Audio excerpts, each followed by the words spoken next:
және оның сіңілісі Лиз бірінші рет саяхаттауға шықты. Қыздар аэропорттан шыққан кезде байқаусызда паспорттарын ұмытып кетеді. Паспорт болмағандықтан қыздар қонақ үйде қиындыққа тап болды. Алайда администратор кеңпейілділік танытып қыздарды номерлеріне өткізеді. Лиз қатты шаршағандықтан бірден ұйықтап қалды. Ал Кейт басқаша демалу мақсатында қонақ үйдің жанындағы клубқа келеді. Мұнда ол Майра есімді көпшіл қызбен танысты. Майра Кейтті әңгімеге тартып, бастапқыда жақсы қыз секілді көрінді. Алайда аздан соң біз оның және оның жігіті Джек екеуінің нағыз алаяқ екенін білеміз. Майра Кейтті биге шақырып, білдіртпей номерінің кілт картасын ұрлайды. Сосын оны серіктесіне беріп, кілт арқылы номердегі заттарды ұрлауға жібереді. Өзі болса Кейтті барынша ұстап қалуда. Кішкенеден соң қыздарға екі жігіт келіп, күннің атуын бірге тамашалау үшін әуе шарына шақырады. Қыздар бірден келісті. Және екеуі жігіттерге қосылып қаланың сыртына кетеді. Кейт сақтық үшін сіңілісіне қайда бара жатқан туралы ақпарат жібереді. Және бұны жігіттерге де айтты. Межелі жерге жеткен соң жігіттері Ник пен Энди әуе шарын дайындауға кірісті. Сосын команда шарға отырып, шампанский атып, біртіндеп аспанға ұша бастайды. Бірнеше минуттан соң шардағылардың жүзіндегі күлкі әп-сәтте ғайып болады. Өйткені шар қозғалысын тоқтатар емес. Сөйтсе Ник шардың жібін көлікке қыстыруды ұмытып кеткен екен. Алайда ең қорқыныштысы тек бұл ғана болмады. Шар тіке жел электр станциясына қарай бағыттап барады. Бұл уақытта қонақ үйдегі Лиз ұйқысынан оянды және әпкесі жіберген суреттерді байқайды. Номерде ешкім жоқ деп ойлаған Джек есікті ашып, Кейттің заттарын ұрлауға келді. Лиз белгісіз ер адамды байқап бірден тығылды. Сосын әпкесіне бұл туралы хат жібереді. Қызға әпкесінен кері байланыс келгенде телефоннан дыбыс шықты. Джек дыбысты естіп Лизді тауып алады. Ер адам сабырға келтірмек болғанда, қыз атып тұрып ваннаға тығылып қалады. Энди шарды басқарып білмейтінін мойындады. Себебі бұған дейін олар шарды көлікке байлап қана ұшатын. Оларда секіруден басқа амал қалмады. Бірақ та тірі қалу екі талай. Ақыры электр станциясының қалағы әуе шарын зақымдап, Ник ұшып кетеді. Ал Энди аяғын жарақаттап алады. Бұл уақытта Лиз ваннадан қашып шығып ресепшнға келді және оларды тонамақ болғанын хабарлайды.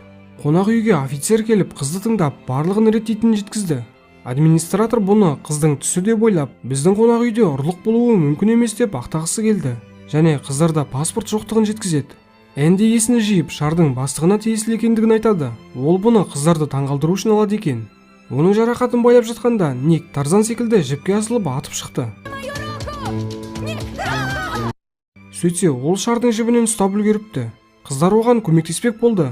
Алайда қолдары шаршаған Ник жіптен ажырап төменге құлайды. Энди, Кейт және Майра тоқтамастан жоғарыға ұша берді. Жанармай бітер кезде ашық теңізден бірақ шықты. Эндидің көмегімен Кейт баллонды ауыстырады. Сосын 2 сағаттан соң оның да бітетінін айтады. Олар суға батып өлетіндеріне сене алар емес. Үміттерін үзіп төменге қарап отырған қыздар алыстан яхтаны көріп көмек керектігін жеткізбек болды. Тек яхтадағы адамдар бұны басқаша түсініп кері қол бұлғайды. Жарақаттанған Энди байқаусызда сүрініп суға құлап кетті. Қыздар оны құтқару үшін арқан лақтырады. Алайда арқан тым қысқа. Оларға Эндидің қиналып жатқанын қараудан басқа амал қалмады. Қыздарда үміт пайда бола бастады. Олар басқада қайғы өтеріне сеніп, шардағы плакатқа помадамен SOS сигналын жазды. Помада жетпей қалғасын Кейт қолын тіліп, қалған жерін қанмен жазады. Сосын баннерді қайта орнына қойды. Лизде проблема. Оның ұрлықшы туралы әңгімесіне ешкім сенер емес. Офицер балаларды қорғау қызметін шақырды. Және қызметкер София оның документтерін реттеу үшін елшілік үйіне алып кетеді. Лиз Софияға әпкесінің жоғалып кеткенін айтып көмек сұрайды. Ол бағана әпкесі жіберген суретпен ақпараттарды көрсетті. София бұл жерді білетін болғандықтан Кейтті іздеуге көмектесетінін айтты. Бұл уақытта Кейт пен Майра көмек іздеп жанталасуда. Олар біреу-міреудің көзіне ілгеріміз деп киімдерін шешіп өртейді. Бірақ та бұның да пайдасы тимеді. София мен Лиз Кейт жіберген жерге келіп, тастанды көліктен басқа ештеңе таппайды. Лиз көліктің ішінен телефон тапты. Телефонда туристердің әуе шарымен ұшқан туралы видео бар екен. София шарларға иелік ететін компанияның номерін байқайды. Номерге соғып, пилоттардың барлығының демалыста екенін және жақын арада шарлар ұшырылмайтындығын біледі. Кейт телефонмен сигнал ұстауға тырысты. Сол кезде Майра сигнал күшейтуге болатын бір тәсілді еске түсіреді. Ол арқанның жібін алып, антеннаның қасына жабыстырды. Тәсіл сәтті шығып, олар хат жіберуге болатын мүмкіндік алды. Кейт Лизге координатасын жіберді және сол сәтте телефон өшіп қалады. Нет! Нет! Нет! Лиз хатты көріп, әпкесіне қауіп төніп тұрғанын бірден түсінді.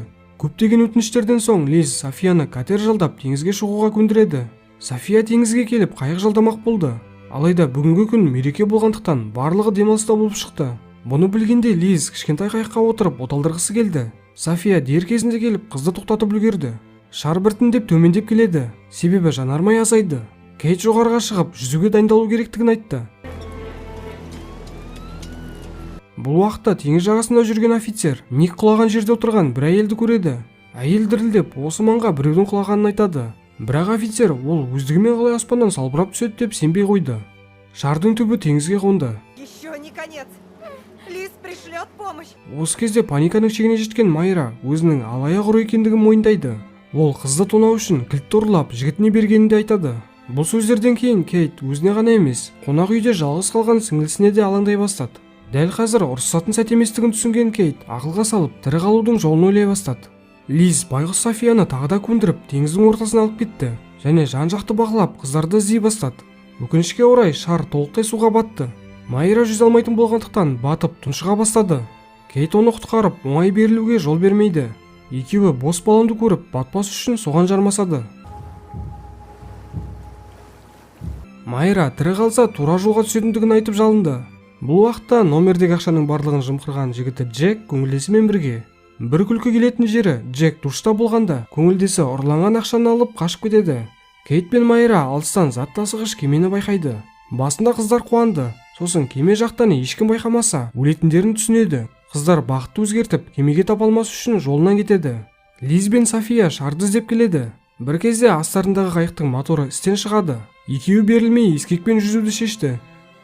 Лиз қолына сигнал бергіш затты алып қыздардың назарын аудартқысы келді. Себебі ол әпкесінің осы маңда екеніне сенімді. Қуанышқа орай Кейт дыбысты естиді. Алайда олар қатты шаршағандықтан жауап бере алмауда. Осы кезде Майра әйнек тауып алып, сол арқылы сигнал береді.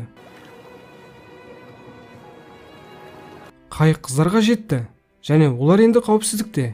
Мотордың бұзылғанына қарамастан, олар ескек арқылы жағаға қарай жүзді.